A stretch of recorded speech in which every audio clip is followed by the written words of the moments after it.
মহাভারতের যুদ্ধ শেষে গান্ধারী তার সমস্ত পুত্রদের মৃত্যুর কারণে গভীর বেদনা ও দুঃখে ভেঙে পড়েছিলেন। তিনি বিশ্বাস করতেন যে ভগবান শ্রীকৃষ্ণ চাইলে তার ঐশ্বরিক শক্তির মাধ্যমে যুদ্ধ থামাতে পারতেন, কিন্তু তিনি তা করেননি। তাই গান্ধারী শ্রীকৃষ্ণকে অভিশাপ দেন যে ৩৬ বছর পর তিনি ও তার সমগ্র যদুবংশ একে অপরকে হত্যা করে ধ্বংস হয়ে যাবে এবং সমগ্র দ্বারকা সমুদ্রের জলে ডুবে যাবে। সময় কেটে যায় এবং ৩৬ বছর পর অভিশাপের ফল দেখা দিতে শুরু করে। যদুবংশে নিজেদের মধ্যেই বিবাদের সৃষ্টি হয় এবং তারা একে অপরকে হত্যা করতে শুরু করে। এই সংঘর্ষের ফলেই দ্বারকা ধ্বংস হয় এবং একদিন তা সত্যিই সমুদ্রে ডুবে যায়।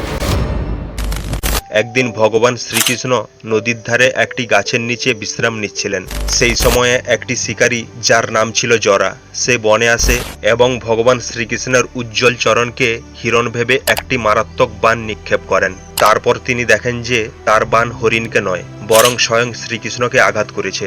তারপর সে খুবই দুঃখ পেল এবং গভীর অনুশোচনায় কাতর হয়ে ওঠে। সে কাঁদতে কাঁদতে বলে, হে প্রভু, দয়া করে আমাকে ক্ষমা করুন। আমি অজান্তে একটি মহাপাপ করে ফেলেছি, তার জন্য আমার মৃত্যুদণ্ডও কম।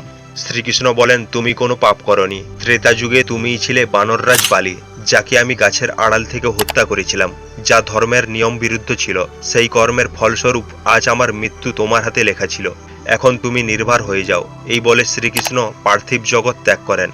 শিকারী জরা পরে অর্জুনের কাছে গিয়ে পুরো ঘটনা জানায়। অর্জুন শোকাহতভাবে শ্রীকৃষ্ণের শেষকৃত্য সম্পন্ন করেন। দেহটি সম্পূর্ণভাবে ভস্মীভূত হয়, শুধুমাত্র হৃদয়টি অক্ষত ও জীবন্ত অবস্থায় থেকে যায়। অর্জুন হৃদয়টিকে একটি কাঠের ফ্রেমে স্থাপন করে নদীতে ভাসিয়ে দেন। হৃদয়টি ভাসতে ভাসতে উড়িষ্যার মহানদীর তীরে পৌঁছায়।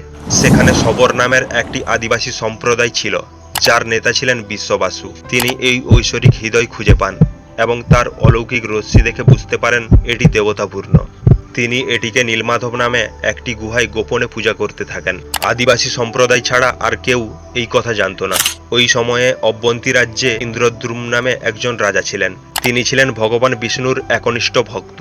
একদিন এক সাধু তার দরবারে এসে বলেন, ওড়িশায় নীলমাধব নামে ভগবান বিষ্ণুর এক মহিমাময় রূপে পূজিত হন। এই পবিত্র স্থানের সঠিক অবস্থান আপনাকে খুঁজে বের করতে হবে। রাজা ইন্দ্রদ্যুম্ন এই কথা শুনে খুবই খুশি হয়েছিলেন। তিনি তখনই ব্রাহ্মণ পুরোহিত বিদ্যাপতিকে উড়িষ্যায় গিয়ে নীলমাধবের স্থান সন্ধান করার নির্দেশ দেন। রাজার আদেশ মেনে বিদ্যাপতি উড়িষ্যা ভ্রমণে বেরিয়ে পড়েন। দীর্ঘ ও কঠিন ভ্রমণের পর তিনি উড়িষ্যায় পৌঁছে যান। তিনি গোপন সূত্রে জানতে পারেন যে শবরদের একজন নেতা একটি গোপন গুহার ভিতরে নীলমাধবের পূজা করেন। বিদ্যাপতি শবরদের মহানদীর তীরে পৌঁছে যান। শবরদের দ্বীপের রাজা বিশ্ববসু বিদ্যাপতিকে স্বাগত জানায়। বিদ্যাপতি বিশ্ববসুকে বলেন, মহাশয়, দয়া করে আমাকে ঐশ্বরিক উপস্থাপনার স্থানটি দেখান। আমি ওখানে অত্যন্ত বিশ্বাস নিয়ে এসেছি। বিশ্ববসু বলেন, আমাকে আপনি ক্ষমা করুন, আমি আপনাকে ওই জায়গায় নিয়ে যেতে পারবো না। বিদ্যাপতি ভাবতে থাকেন, এখন আমার কি করা উচিত? আমি কিভাবে সেই মূর্তি দেখতে পাবো? এভাবে ফিরে গেলে রাজার কাছে আমি কি জবাব দেব? আমাকে অন্য কোনো উপায় খুঁজে বের করতে হবে। এরপর বিদ্যাপতি ওই একই গ্রামে থাকতে শুরু করেন।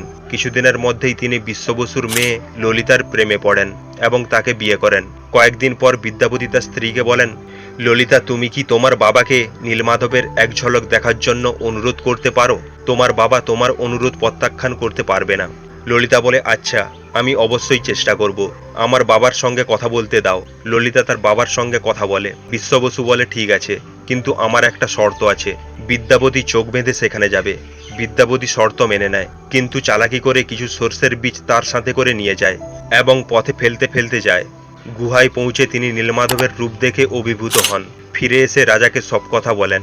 কিছুদিন পর সরিষার বীজ থেকে গাছ জন্মায় এবং সেই পথ ধরে রাজা ইন্দ্রদ্যুম্ন গুহায় যান, কিন্তু সেখানে নীলমাধবকে আর খুঁজে পান না।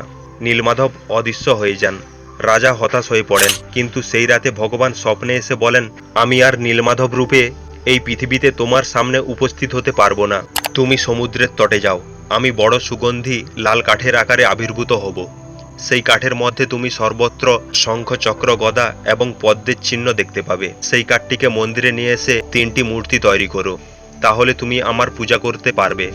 রাজা ইন্দ্রদ্যুম্ন সেই বার্তা স্মরণ করে পুরীর সমুদ্র তটে পৌঁছেছিলেন।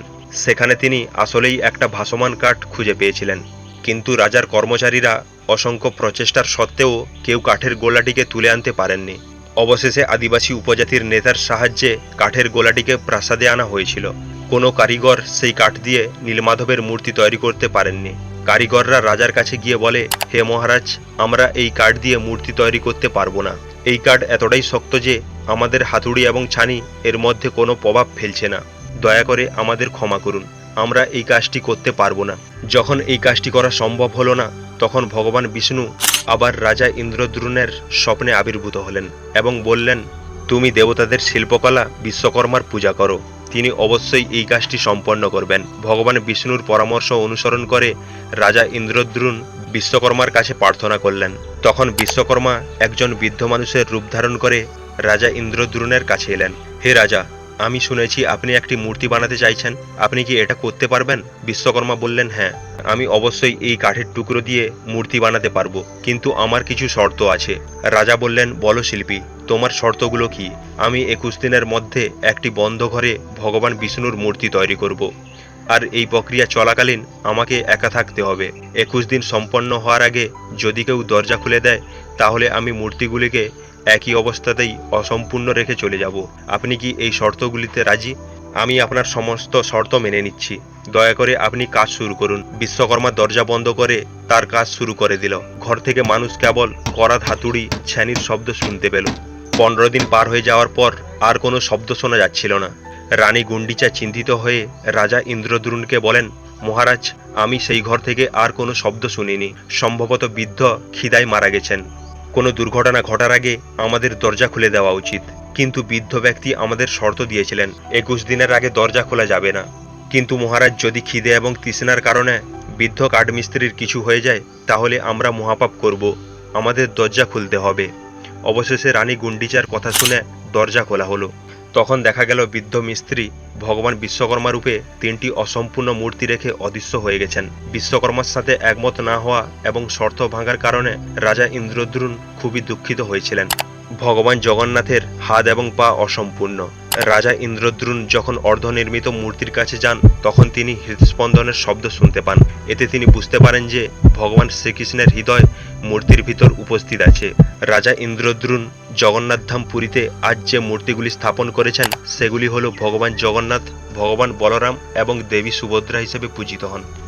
এবং ভগবান জগন্নাথকে বিশ্বের একমাত্র জীবন্ত দেবতা হিসেবে বিবেচনা করা হয়, যিনি তার ভক্তের কথা শোনেন, তাদেরকে বোঝেন এবং ইচ্ছা পূরণ করেন। আর আপনিও যদি ভগবান জগন্নাথের পরম ভক্ত হয়ে থাকেন, তাহলে আমাদের চ্যানেলটিকে সাবস্ক্রাইব করতে ভুলবেন না। ভিডিওটি ভালো লাগলে ফ্যামিলি এবং বন্ধুদের সঙ্গে শেয়ার করতে পারেন। ভিডিওটি শেষ পর্যন্ত দেখার জন্য ধন্যবাদ।